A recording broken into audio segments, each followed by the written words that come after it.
चले जाते हैं और ब्रूसेस हो जाते हैं, यानी कि नील भी पड़ सकती है। तो कुछ इस तरीके का होता है।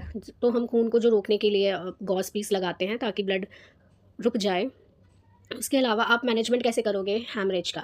तो आपको डीईडी फॉलो करना है, दैट्स इट, और कुछ मैनेजमेंट नहीं है। आपको डीईडी फॉलो करना है। डीईडी में क्या आएगा? Direct pressure. आपको जहाँ पर वुंड हुआ है, जहाँ पे इंजरी हुई है, वहाँ पे से अगर खून बह रहा है तो आपको उस पर डायरेक्ट प्रेशर अप्लाई करना है, जैसा आपने लास्ट फोटो में देखा था, ऐसे डायरेक्ट प्रेशर अप्लाई करना है। उसके अलावा उस पार्ट को एलिवेट करके रखना है, उसे डाउनवर्ड नहीं करना, उसे अपवर्ड करना है। उसके अलावा आपको जब थोड़ा सा लगे कि खून रुक गया है तो आपको ड्रेसिंग अप्लाई करनी है। नेक्स्ट आता है फेंटिंग। ये भी बहुत बढ़िया मेडिकल इमरजेंसी होती है जिसमें फर्स्ट एड की बहुत ज़्यादा ज़रूरत होती है। तो व्हाट इज़ फेंटिंग? कहते हैं ना लोग, चक्कर खा के गिर गया, चक्कर खा के गिर गया। सो वो ही फेंटिंग है। सो फेंटिंग मतलब लॉस ऑफ कॉन्शियसनेस। हम अभी कॉन्शियस है लेकिन हमने अपनी कॉन्शियसनेस खो दी है और हम गिर गए, उसे हम कहते हैं फेंटिंग। ये किस वजह से हो सकता है? या तो खाना कम खाया है, या बहुत टाइम से खाना नहीं खाया है, एनर्जी लेवल डाउन हो जाता है, या फिर शुगर लो हो गया है किसी का, या फिर बहुत ज़्यादा गर्मी है, एग्जॉशन हो गया है उसको, बहुत ज़्यादा थर्स्ट है, मतलब बहुत ज़्यादा प्यास लगी हुई है, फिजिकल एक्टिविटीज़ बहुत ज़्यादा कर रहा है और थक गया है बॉडी को। तो वो चीज़ फेंटिंग का कारण बन सकती है। तो इसके अब साइन एंड सिम्टम्स क्या होंगे? हमने जैसे बात करी कि पर्सन जो है वो अपनी कॉन्शियसनेस खो देता है, लॉस ऑफ कॉन्शियसनेस, कोई रिस्पॉन्स नहीं करता, ऑक्सीजन लेवल क्योंकि ब्रेन को सप्लाई कम होती है। उसके अलावा आपको मैनेजमेंट क्या करना है एज अ फर्स्ट एडर? आपको क्या करना है? पैनिक नहीं होना। ये एक गोल्डन रूल है फर्स्ट एड का, डोंट बी पैनिक। आपको पैनिक नहीं होना है। Provide a flat surface to the casualty. आप उसको ज़मीन पे लेटाएंगे। Elevate the leg at 45 degree. आपको उसकी जो लेग्स हैं वो एलिवेट यानी कि ऊपर उठानी है। रिमूव करना है क्राउड को, उसको हवा आने देनी है, जो भीड़ इकट्ठी होती है उसको साइड करना है। Assure that the open ventilation, मतलब उसके अगर उसने कुछ पहन रखा है या बटन ऊपर तक बंद कर रखे हैं तो सारी क्लोथिंग को लूजन करना है, सॉक शूज़ उतारने हैं, सारे कड़े वड़े जो भी वो ज्वेलरी पहन रखे हैं वो उतारने हैं, और अननेसेसरी क्लोथिंग नहीं उतार, मतलब अननेसेसरी सारी चीज़ उतारनी है, और बस एक सिंगल वो रखना है, वेंटिलेशन प्रोवाइड करनी है, भीड़ को हटाना है आपको।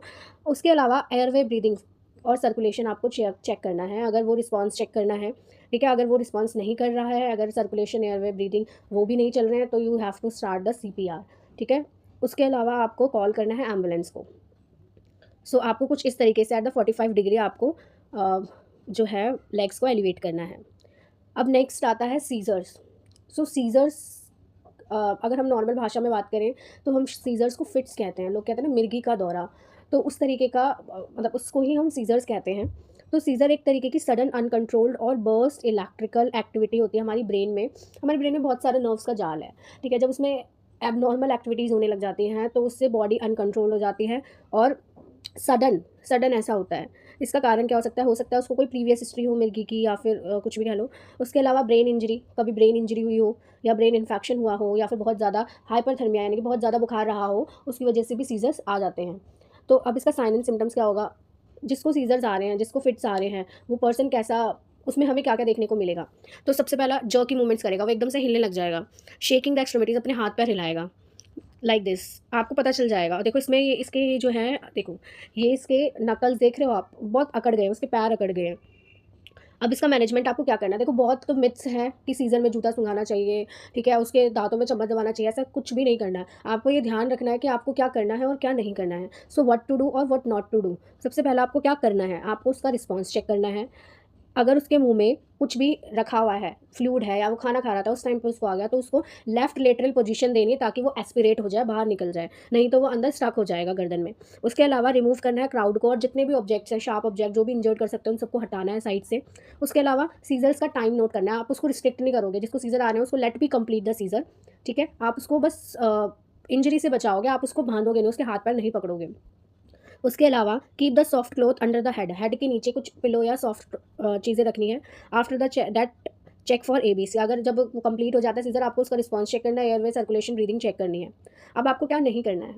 सो अननेसेसरीली पर्सन को रोल नहीं करना है आपने।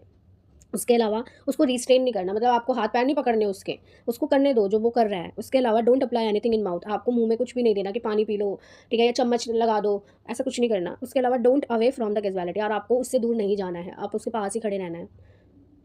और व्हाट टू डू में और एक और चीज़ है कि आपको रिस्पॉन्डिंग वगैरह चेक करने के बाद अगर वो नहीं करना है तो स्टार्ट बेसिक्स लाइफ सपोर्ट, और एम्बुलेंस आपको बुलानी ही बुलानी है क्योंकि आप यहाँ पर से फर्स्ट एड कर रहे हैं।